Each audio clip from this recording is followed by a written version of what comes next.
PM Modi Pakistan જશે। 10 દેશોની મહત્વપૂર્ણ બેઠકનું છે અવસર।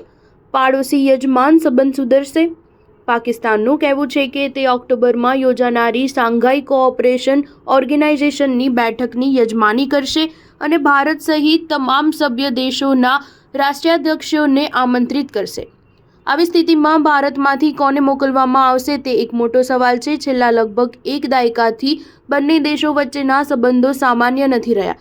સત્તામાં આવ્યા બાદ પીએમ મોદી તત્કાલીન વડાપ્રધાન નવાઝ શરીફ સાથે સારા સંબંધોની પહેલ કરી હતી। તેમને શપથ ગ્રહણ સમારોહમાં પણ આમંત્રિત કરવામાં આવ્યા હતા અને પછી એક વખત અચાનક તેઓ પાકિસ્તાનની મુલાકાતે પણ ગયા હતા। આ અવસર નવાઝ શરીફના જન્મદિનનો હતો। 2015માં તેમની આ મુલાકાત મહત્વપૂર્ણ હતી કારણ કે 10 વર્ષ પછી કોઈ ભારતીય પીએમ પાકિસ્તાનની મુલાકાતે ગયા હતા।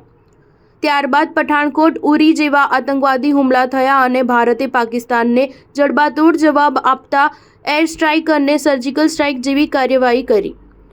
ત્યારથી બંને દેશો વચ્ચેના સંબંધ ખરાબ છે અને હવે લગભગ 9 વર્ષ વીતી ગયા છે। આ સમયગાળા દરમિયાન કોઈ ભારતીય મંત્રી કે પીએમ પાકિસ્તાનની મુલાકાતે નથી ગયા। પાકિસ્તાનના વિદેશ મંત્રાલયના પ્રવક્તા મુમતાઝ ઝહરા બલોચે કહ્યું કે SCO હેડ્સ ઓફ ગવર્મેન્ટ કાઉન્સિલની અધ્યક્ષતાના રૂપમાં પાકિસ્તાન આ વર્ષે ઓક્ટોબરમાં SCO હેડ ઓફ ગવર્મેન્ટની બેઠકની યજમાની કરશે। જ્યારે તેમને પૂછવામાં આવ્યું કે શું પાકિસ્તાન વડાપ્રધાન નરેન્દ્ર મોદીને આમંત્રણ આપશે, બલોચે કહ્યું કે તેની અધ્યક્ષતા પાકિસ્તાન પાસે છે, તેથી અધ્યક્ષ તરીકે અમે SCO સભ્ય દેશોના તમામ સરકારના રાષ્ટ્રાધ્યક્ષોને આમંત્રણ મોકલીશું। સ્ટાર ન્યૂઝ 7 હંમેશા સચ્ચાઈની સાથે।